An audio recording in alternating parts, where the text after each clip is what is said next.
Hello students of class 12th math बच्चे, जैसे कि आपका चैप्टर नंबर 7 इंटीग्रल चल रहा है। एक्सरसाइज 7th आई जो है बेटा वो मैं आपकी कॉन्टीन्यूटी में ली हुई है ना। मैंने 1 मिनट बेटा, थोड़ी सी कैमरे की प्रॉब्लम है, इसको सेट कर दूँ। तो बेटा एक्सरसाइज जो है मैंने 7th आई आपकी उठाई हुई है। इस एक्सरसाइज 7th आई में बेटा हम आपके अलग अलग तरह के क्वेश्चन कर रहे हैं, पार्शियल फ्रैक्शन वाली है ना। अब ना अगर आपको ट्रिग्नोमेट्रिक फंक्शन आ जाए पार्शियल फ्रैक्शन करते करते, अगर आपको कहीं पे ट्रिग्नोमेट्रिक फंक्शन दिख जाए तो आपने क्या करना है, इसको समझो ज़रा। आप ना पता है क्या करोगे, इस तरह के क्वेश्चन में से ट्रिग्नोमेट्रिक फंक्शन को हटाओगे। क्या करोगे, ट्रिग्नोमेट्रिक फंक्शन को हटा दोगे।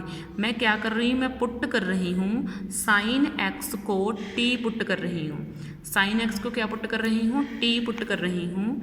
और इसका मुझे आपको पता है ना कि जो चीज़ हम पुट करते हैं हम उसका डेरिवेटिव भी लेते हैं। तो साइन एक्स का डेरिवेटिव क्या आ जाएगा, कोस एक्स। एक्स का क्या बन जाता है, डी एक्स। और टी का क्या बन जाएगा, डी टी। ठीक है, तो आपका ये इंटीग्रल कहाँ पे चेंज हो जाएगा, ये चेंज हो जाएगा to cos x d x. इस सारे को कोस एक्स डी एक्स को आप क्या पुट कर दोगे, डी टी। और नीचे आपका बन जाएगा 1 minus T into 1 plus T square. ये आपका सिंपल में फंक्शन कन्वर्ट हो गया। ठीक है, सिंपल फंक्शन में ये कन्वर्ट हो गया। तो आपको ना इस तरीके से करनी है, इस तरीके के क्वेश्चन। अगर आपको ट्रिग्नोमेट्रिक फंक्शन दिख जाए तो ट्रिग्नोमेट्रिक फंक्शन में करने के लिए आप इसको पहले सिंपल में करोगे पार्शियल फ्रैक्शन लगाने के लिए। ठीक है, उसके बाद तो मुझे लगता नहीं कि मुझे करवाने की ज़रूरत है, इसको पढ़नी चाहिए।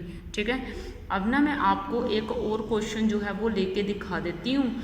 ठीक है, जो इससे भी थोड़ा डिफिकल्ट है। इसके ऊपर तो अब आपने पार्शियल फ्रैक्शन ही लगानी है, वो कैसे लगा देनी है वो मैं आपको लिख के दिखा देती हूँ। 2/1 minus T plus T square. मैंने आपको पहले ही बोला था अगर नीचे क्वाड्रेटिक इक्वेशन आ जाए तो आप इसकी पार्शियल फ्रैक्शन ऐसे लगाओगे, 1 minus T plus b/1 plus T square. इस तरीके से आप इसकी बी टी प्लस सी। एक ना यहाँ पे वही टी देना है, अगर हमारा ये टी में है तो यहाँ पे भी टी आना चाहिए। तो इस तरीके से बस आपने इस क्वेश्चन को डन कर देना है, पार्शियल फ्रैक्शन लगा के एलसीएम लगा के, जितने मैं आपको प्रीवियस वीडियो में करवाती आ रही हूँ। ठीक है, एक ना मैं आपका और क्वेश्चन ले रही हूँ, वो थोड़ा सा समझाने वाला है। ठीक है, इसके ऊपर तो आपने पार्शियल फ्रैक्शन लगा देनी है, आंसर निकाल देना है। एक ये क्वेश्चन है cos theta upon 4 plus sine square theta.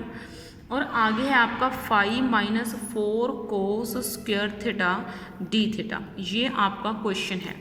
ठीक है, ये आपका क्वेश्चन है cos theta upon 4 plus sine square theta 5 minus 4 cos square theta d theta. ये आपका क्वेश्चन है। सबसे पहले पता है आप क्या करो, यहाँ पे भी साइन थीटा को, अब चीज़ों को ना ध्यान से समझना कि मैं क्या करूँगी क्या नहीं करूँगी। पहले मैं इसको ज़रा सॉल्व कर रही हूँ। Cos theta upon 4 plus sine square theta, इसको तो वैसे ही पड़ा रहने दिया। इसको ना मैंने खोल दिया 4 इंटू, अब ये चीज़ समझो, क्या मैं कोस स्क्वायर थीटा को 1 माइनस साइन स्क्वायर थीटा डाल सकती हूँ। अब मैं आपको बताऊँगी कि मैंने क्यों लिखा, बताऊँगी मैं आपको। डी थीटा ऊपर मैंने कोस स्क्वायर थीटा को खोल के 1 माइनस साइन स्क्वायर थीटा जो है वो डाल दिया। ये क्या बन जाएगा आपका, ये कोस थीटा डी थीटा। इसको तो इकट्ठा पड़ा रहने दो, इसको मत छेड़ो। ठीक है, 4 प्लस साइन स्क्वायर थीटा को भी मैं नहीं छेड़ रही, इसको वैसे ही पड़ा रहने दे रही हूँ।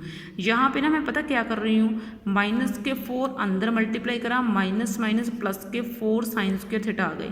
ठीक है, अब देखो मतलब 4 में से मेरा जब जाएगा 5 में से 4 जाएगा तो मेरे पास 1 बच जाएगा। तो मैं आपको ना इधर उतार के दिखा देती हूँ मेरे पास क्या बचेगा। कोस theta d theta upon 4 plus sine square theta 1 plus 4 sine square theta. अब ऐसा क्यों करना पड़ा, क्योंकि हमारे फंक्शन में अगर हम साइन को कुछ पुट करते या कोस को कुछ पुट करते तो हमारा सम सॉल्व नहीं होता था। तो अब ये सम सॉल्व हो जाएगा। अगर मैं साइन को सीधा पुट कर दूंगी तो कोस थीटा बन जाएगा और इससे मुझे कोई डिफ़िकल्टी नहीं आएगी। तो सबसे पहले अब मैं क्या करूँगी, पुट कर दूँगी साइन थीटा को टी पुट कर दूँगी। ठीक है, टी पुट करा तो इसका डेरिवेटिव तो मुझे लेना ही लेना, डिफ्रेंशिएट करना ही करना है। ये क्या कितना आ जाएगा, cos theta d theta is equal to d t, ये इतना आ जाएगा। ठीक है, समझ में आई बेटा बात आपको। ये आपका बन गया कोस थीटा डी थीटा को आप क्या पुट कर रहे हो, डी टी। ठीक है, और नीचे 4 प्लस साइन स्क्वायर थीटा को क्या पुट कर रहे हो, टी स्क्वायर, क्योंकि साइन को टी पुट करा तो साइन स्क्वायर क्या बन जाएगा, टी स्क्वायर बन जाएगा ना। 1 प्लस 4 टी स्क्वायर, ये बन गया आपका। ठीक है, अब जब आप इस स्टेप तक पहुंच गए, जब आप इस स्टेप तक पहुंच गए, अब प्रॉब्लम क्या है, यहाँ पे टी स्क्वायर भी नहीं रहना चाहिए, यहाँ पे टी स्क्वायर भी नहीं रहना चाहिए। अब मैं इसके ऊपर पहले पार्शियल फ्रैक्शन लगाऊंगी। देखो 4 plus T square into 1 plus 4 T square, इसके ऊपर पार्शियल फ्रैक्शन लगा दूंगी। ये देखो, अब पार्शियल फ्रैक्शन को ऐसे ना स्क्वायर में सॉल्व करना थोड़ा डिफिकल्ट है, इसलिए मैं टी स्क्वायर को भी कुछ पुट कर दूंगी। जैसे मैं टी स्क्वायर को एक्स पुट कर रही हूँ, ठीक है, टी स्क्वायर को मैं एक्स पुट कर रही हूँ, तो ये मेरा सम कुछ इस तरीके से बन जाएगा 4 प्लस एक्स स्क्वायर, और ये आपका बन जाएगा 1 प्लस 4x, सॉरी स्क्वायर के बिना 1 प्लस 4x, ये बन जाएगा आपका। ठीक है, समझ में आई बेटा बात आपको। ठीक है, ये मेरा इतना बन गया 1 plus 4x and 4 plus x। ठीक है, उसके बाद मुझे लगता नहीं कि मुझे कुछ समझाने की आपको ज़रूरत पड़नी चाहिए। ये दोनों फैक्टर्स लीनियर हैं और इसकी पार्शियल फ्रैक्शन, पहले मुझे इसकी पार्शियल फ्रैक्शन करनी थी, इसको मुझे स्क्वायर डिफ़िकल्ट लगा तो मैंने स्क्वायर को एक्स पुट कर दिया, तो ये फंक्शन मेरा इसमें कन्वर्ट हो गया, 4 plus x into 1 plus 4x में कन्वर्ट हो गया। समझ में आ रही है बेटा बात आपको। ठीक है, उसके बाद अब मैं पार्शियल फ्रैक्शन इसके ऊपर अप्लाई कर दूंगी, क्योंकि जितना इसका आंसर आएगा वही इसका आंसर आएगा ना। समझ में आ रही है बेटा मेरी बात, जितना इसका आंसर आएगा ऑब्वियस है भी उतना ही इसका आंसर आएगा। तो 1/4 plus x into 1 plus 4 plus x, इसके ऊपर मुझे पार्शियल फ्रैक्शन लगा देनी है, क्योंकि मेरे पास लीनियर फंक्शन है तो पार्शियल फ्रैक्शन सीधी लग जाएगी, तो इसमें कोई डिफ़िकल्टी आपको आनी नहीं चाहिए। ठीक है, पार्शियल फ्रैक्शन तो मुझे लगता नहीं कि मुझे सिखाने की आपको ज़रूरत पड़ेगी, इसके तो आपके रट्टे लग चुके होंगे अभी तक। ठीक है, लगने भी चाहिए, अगर किया होगा तो लगे होंगे ना, अगर नहीं किया होगा फिर कहाँ से लगेंगे।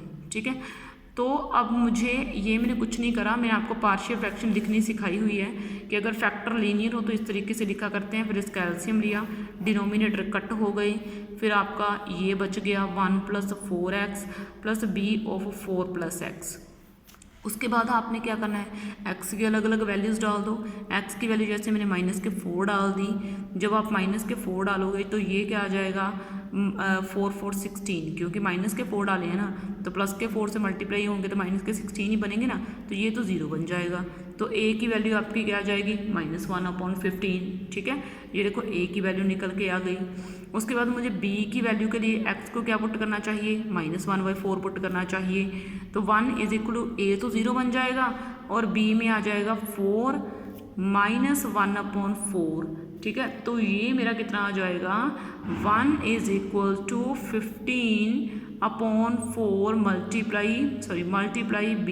तो b की वैल्यू मेरे पास कितनी आ गई 4/15 आ गई। देखो इतनी सिंपल सी वैल्यूज़ हैं। ठीक है, अब मुझे क्या करना है, अब मैंने ये फंक्शन इस तरीके से लिखा था, देखो ध्यान दो, 1/4 प्लस एक्स 1 प्लस 4x। ठीक है, ये इस तरीके से लिखा था, a/4 plus x plus b/1 plus 4x। अब आप x को, ये किसके इक्वल था, ये इक्वल था 1/4 plus T square 1 plus 4t square के इक्वल था। ठीक है, इंटीग्रेशन और dx अप्लाई कर दो, तो यहाँ पे भी आपने 4 प्लस टी स्क्वायर डालना है और यहाँ पे भी आपने b/1 प्लस 4t स्क्वायर डालना है। ठीक है, तो ये आपका dt में कन्वर्ट हो जाना चाहिए, ये सारे का सारा यहाँ पे t में रहेगा। ठीक है, उसके बाद आपने क्या करना है, a की वैल्यू डाल देनी है जो आपने निकाली है 1/15, वो मैंने ऑलरेडी बाहर निकाल के रख दी। यहाँ पे 2 स्क्वायर प्लस टी स्क्वायर डाल दिया। मतलब आपको ना ये बेसिक सी चीज़ें पता होनी चाहिए कि मैं क्या कर रही हूँ, कुछ नहीं है इसमें। ठीक है, यहाँ से मैंने 1/4 कॉमन निकाला। ये हम पूरी मतलब उसमें करते आ रहे हैं इंटीग्रेशन में कि हम ये क्या कर रहे हैं, ठीक है, इसलिए हम फॉर्मूले जनरेट कर रहे हैं, ठीक है। आपने इतनी इंटीग्रेशन करी है तो ये आपका फॉर्मूला क्या बन जाएगा। फिलहाल मैं इसको वैसे लिख रही हूँ, ठीक है। पहले मैं उधर भी जनरेट कर दूँ फिर मैं आपको समझाऊँगी। यहाँ पे 4 से 4 कट हो गया, 1/15 आ गया और इसके बाद ये 1/2 स्क्वायर बन गया प्लस t² dt आ गया।